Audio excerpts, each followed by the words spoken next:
नमस्कार दोस्तों, आप सबको MR दिनेश स्टोरी चैनल में स्वागत है। यह सुनने के बाद से जीवन में कभी हार नहीं मानोगे।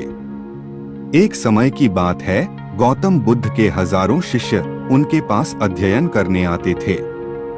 गौतम बुद्ध से जब भी कोई चीज से ज्ञान प्राप्त कर लेता था तो उसे किसी दिशा में लोगों को जागरूक करने तथा शिक्षा देने के लिए भेज दिया करते थे।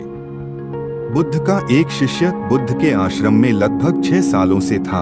वह शिष्य महात्मा बुद्ध के पास आया और बुद्ध से कहा, मुझे यहाँ आए लगभग 6 साल हो गए। मेरे बाद कितने शिष्य यहाँ पर आए, उनमें से सभी शिष्य को आपने ज्ञान देने के लिए किसी न किसी दिशा में भेज दिया, लेकिन मुझे अभी तक नहीं भेजा। आखिर ऐसा क्यों? क्या मुझे आपका ज्ञान प्राप्त नहीं हुआ है? बुद्ध मुस्कुराए और बोले, यह तो तुम्हें खुद ही समझना पड़ेगा कि मेरा ज्ञान तुम्हें प्राप्त हुआ है या नहीं। शिष्य बोला, हे बुद्ध, आपने इन 6 सालों में जो मुझे उपदेश दिया है वह मुझे सब याद है।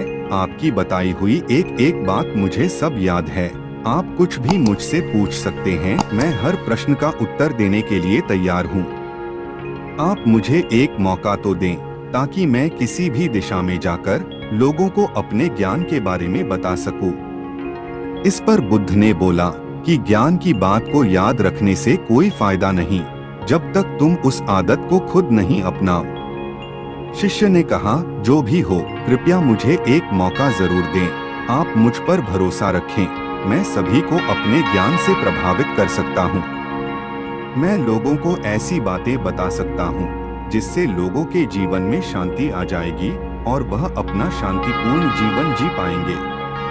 तो फिर बुद्ध ने कहा, अभी तुम तैयार नहीं हो। जब तुम उसके लिए तैयार हो जाओगे तो फिर मैं तुम्हें खुद ही किसी दिशा में जाने के लिए बोल दूंगा। शिष्य ने कहा, क्या आपने मुझे इन 6 वर्षों में इतना भी ज्ञान नहीं दिया कि मैं किसी को प्रभावित ना कर पाऊं? बुद्ध ने कहा, ठीक है, तुम पूर्व दिशा में चले जाओ, वहाँ एक गांव मिलेगा, वहाँ से भिक्षा मांग कर लाना और अपने ज्ञान से लोगों की मदद करना। कल सुबह तुम वहाँ अकेले जाना और शाम में आकर मुझे बताना कि तुमने लोगों की सहायता कैसे की। शिष्य यह बात सुनकर बहुत खुश हुआ और आशीर्वाद लेकर चला गया। वो रात भर ज्ञान समेटता रहा और मन ही मन सोच रहा था कि मैं वहाँ ज्ञान का ऐसा छाप छोड़ूंगा कि वहाँ के लोगों के साथ बुद्ध भी मुझसे प्रभावित हो जाएंगे। सुबह उठकर वह महात्मा बुद्ध को प्रणाम करने गया। उन्हें प्रणाम कर वह पूर्व दिशा की तरफ निकल गया। शाम को जब वह वापस आया तो बुद्ध ने देखा कि शिष्य के माथे पर चोट लगी है और खून बह रहा है। बुद्ध ने उसे पट्टी की और पूछा, तुम्हें चोट कैसे लगी? शिष्य ने कहा, वहाँ के लोग बेहद ही दुष्ट हैं, उन्हें जरा भी बुद्धि नहीं है। मैं उस गांव में भिक्षा लेने गया पर किसी ने मुझे भिक्षा नहीं दी, सब मुझे वहाँ गालियाँ दे रहे थे। एक व्यक्ति ने भिक्षा तो दी थी लेकिन नीचे फेंककर और कहा, इसे उठा लो। मैंने उन्हें काफी समझाया लेकिन मेरी बात सुनने को तैयार ही नहीं थे। उन्होंने मेरे साथ हाथापाई की जिससे मुझे चोट लग गई। बुद्ध, आप मुझे दूसरी जगह भेजिए जहाँ के लोगों में ज्ञान हो, वो इस तरह ना हो। बुद्ध शिष्य की बात सुनकर मुस्कुराए और बोले, अगर दूसरे गांव में भी ऐसे ही गांव के लोग होंगे तब तुम क्या करोगे? शिष्य ने कहा, हे बुद्ध, मैं ऐसे लोगों को कोई ज्ञान नहीं दे सकता, वह लोग अज्ञानी हैं, उन्हें कौन समझाए? बुद्ध ने कहा, वह लोग अज्ञानी नहीं बल्कि ज्ञानी है। उनके पास बहुत ज्ञान है परंतु उनके पास खुद का ज्ञान है। अब अगर तुम किसी दूसरे के ज्ञान को चोट पहुंचोगे तो वह कुछ तो कहेंगे ही। तुम्हें ऐसे लोग हर जगह मिलेंगे, तब तुम अपना ज्ञान उन्हें कैसे दोगे? बुद्ध ने कहा, आज तुम आराम करो, कल शाम को मेरे पास आना। शिष्य बुद्ध को प्रणाम करके चला गया। अगली शाम जब वह वापस बुद्ध के पास आया तब वहाँ बुद्ध के एक और शिष्य मौजूद थे। उनके हाथ में भी चोट लगी हुई थी।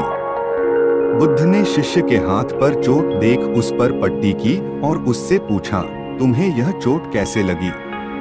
शिष्य ने कहा, आपने पूर्व की ओर एक गांव में मुझे जाने के लिए कहा था, तो वहीं मुझे चोट लगी। बुद्ध ने कहा, वहां तुम्हारे साथ क्या क्या हुआ तुम मुझे बताओ। शिष्य ने कहा, वहां पर मैंने सबसे भिक्षा मांगी, लेकिन किसी ने भी भिक्षा नहीं दी। एक व्यक्ति जिसने भिक्षा दी भी तो मुझे जमीन पर फेंक कर दी थी और कहा उसे उठा लो, तो मैंने उसे उठाकर अपने झोले में रख लिया और मैंने उसे सफल होने का आशीर्वाद दिया। तब उस व्यक्ति ने मुझसे कहा, आप बड़े अजीब लगते हो, मैं आपका अपमान कर रहा हूँ और आप मुझे आशीर्वाद दे रहे हो। तो मैंने उनसे कहा कि आप दानी हो, आपने मुझे दान दिया है, इसलिए मैं आपको आशीर्वाद दे रहा हूँ। फिर मैं वहाँ से आगे गया तो कुछ लोगों ने मुझे वहाँ से वापस जाने के लिए कहा। उन्होंने मुझे कुछ अपशब्द कहा और मुझ पर पत्थर भी फेंके, जिससे मुझे चोट लग गई। और जब मैं वापस आ रहा था तब रास्ते में मैंने एक माँ को रोते हुए देखा। वह अपने बीमार बच्चे को लेकर चिंतित थी।